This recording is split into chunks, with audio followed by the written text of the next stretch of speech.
Who could have ever thought that one of the controversial things we'd be dealing with right now is how to walk correctly? Well, why don't we just throw that on the pile?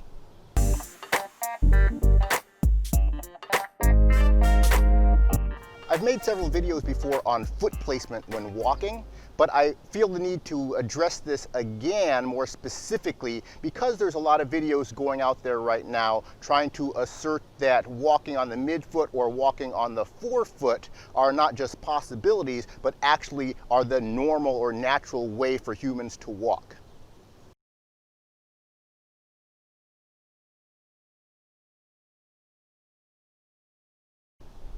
I just made a recent video on the gait cycle, which goes through the accepted manner of human locomotion, walking through a full stride from heel contact and rolling on the ball to the toe off and swing through. That is the accepted way of human walking. But now we're seeing videos from somewhat famous people on YouTube saying that midfoot striking or forefoot striking is actually maybe the way to go when we walk. But there's not really much evidence given for this, and usually we don't see a good example of what they're talking about. If we use arguments based on faulty analysis, we can justify almost anything. So in this video, I want to address some of the faulty claims that purport to justify why humans should be walking on the balls of their feet, or the forefoot, or the midfoot. One of the first arguments people use to justify why we should be walking on the midfoot or forefoot is extrapolating knowledge from running to walking. In running, we have a period of time where both feet are off the ground and cycling in the air, so it's quite logical that they can come down underneath the body with a very vertical spine and no other issues going on. The faster we run, the faster we can cycle the feet, and so the faster we can either land on the heel in a slow-paced run, we can land on the midfoot with a faster-paced run, and when we're sprinting, we can often land with the foot almost behind us because we're in the air as the legs are cycling.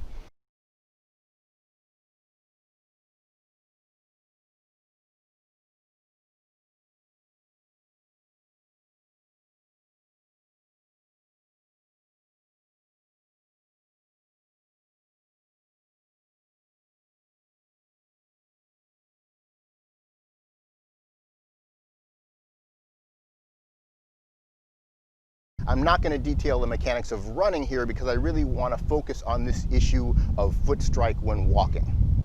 You'll see a lot of videos saying we should land with our weight or our hips right underneath the leg. This is going to keep a balanced position, and that is going to be the most appropriate way to move. But if you just think about it logically, if I'm standing vertical, now my feet are underneath my center of gravity. If I move my foot out any bit and place it down, it is no longer under my center of gravity. As I said, when you're running, you're lifting yourself up in the air and you can land directly underneath your center of gravity. But when you're walking, the only way to do that would be not to go anywhere. I have only two options, and that is to move my foot out in front of the center of gravity to place it, or to lean forward and place it under the center of gravity. There is no way to place the foot directly under the hip without leaning forward. So that is one of the fallacious arguments there that just doesn't make any logical sense. Another argument is that it doesn't make any sense to land on the heel and put on the brakes and then start going again. That doesn't make any logical sense, they would say, because why would you want to land like this? But think about it. You know how you walk. You watch other people walk. Have you ever seen anybody land on their foot like this?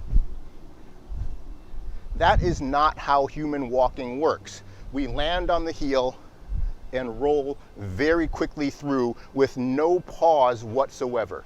It is a touch and roll that has no stopping action with a locked knee. That never happens when we walk. I'll demonstrate again.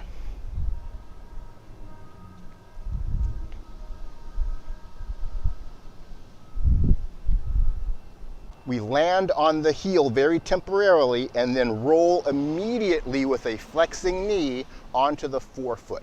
There is no point in time where there is a stop and then a restart of the motion. It is a very continuous flow. I'm going to demonstrate the forefoot strike walk right here.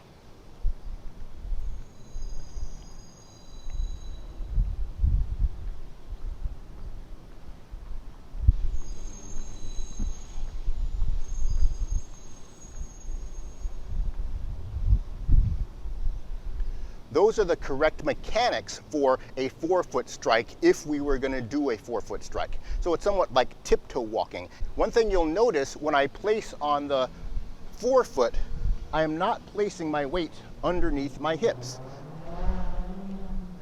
My forefoot is placing definitely in front of my spine and in front of my hips. So the argument that we're going to forefoot strike underneath our hips just doesn't make any sense unless we were planning on doing that, which I think anybody could clearly recognize is not correct form. We'd be pitching over at the waist. The other thing you'll notice with the forefoot walk is when I land, my foot has to retrograde back onto the heel as I change the weight. So that actually would be akin to putting on the brakes. Every time I step, I have to stop. Every time I step, I have to stop. And then I have to restart myself. Now, it doesn't mean you can't do that with some sort of fluidity. So it's like you're tiptoeing up to somebody. I can walk like this.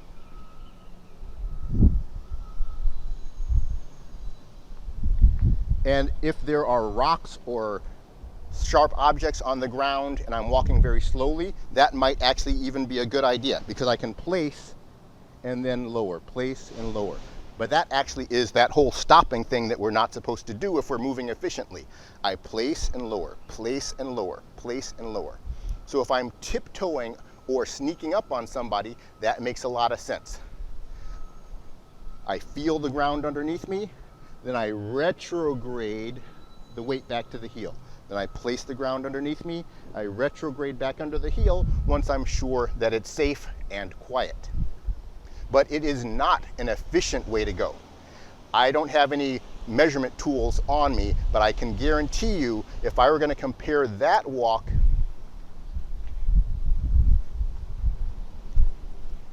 with a normal walk like that, and I was going to walk for a mile, I guarantee you it would be more efficient to walk with the heel and roll than place on the ball and retrograde.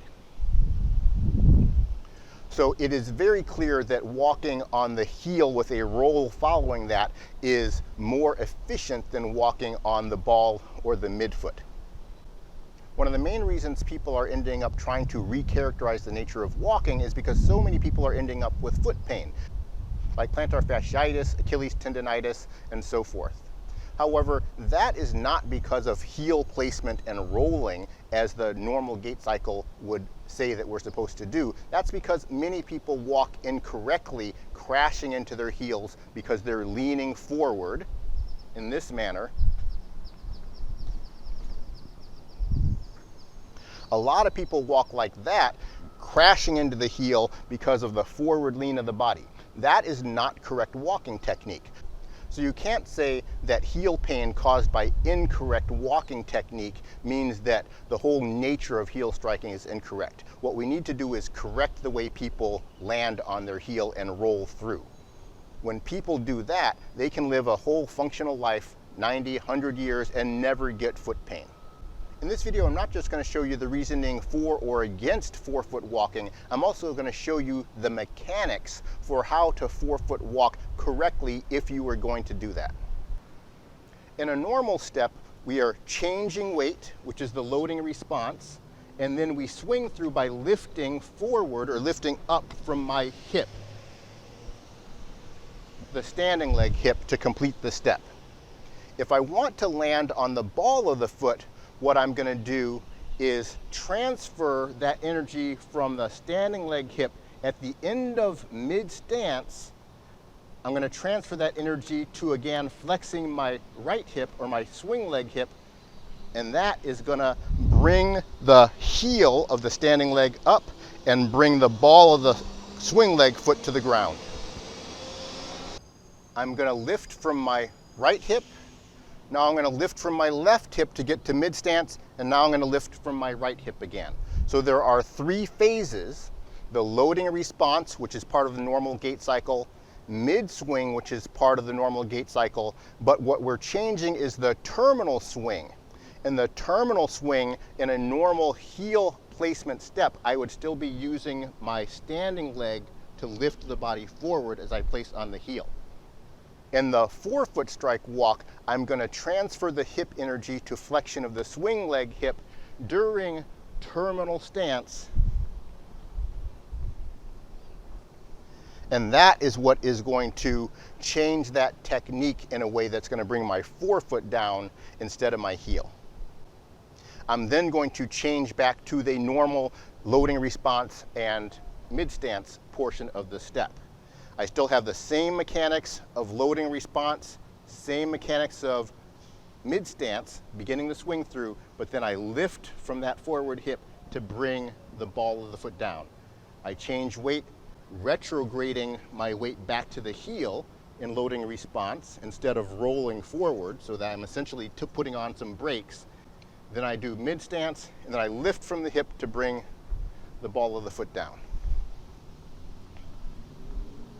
Another thing that's often mentioned in videos for midfoot or forefoot striking is leaning forward like you're walking like a baby in order to place your feet underneath you.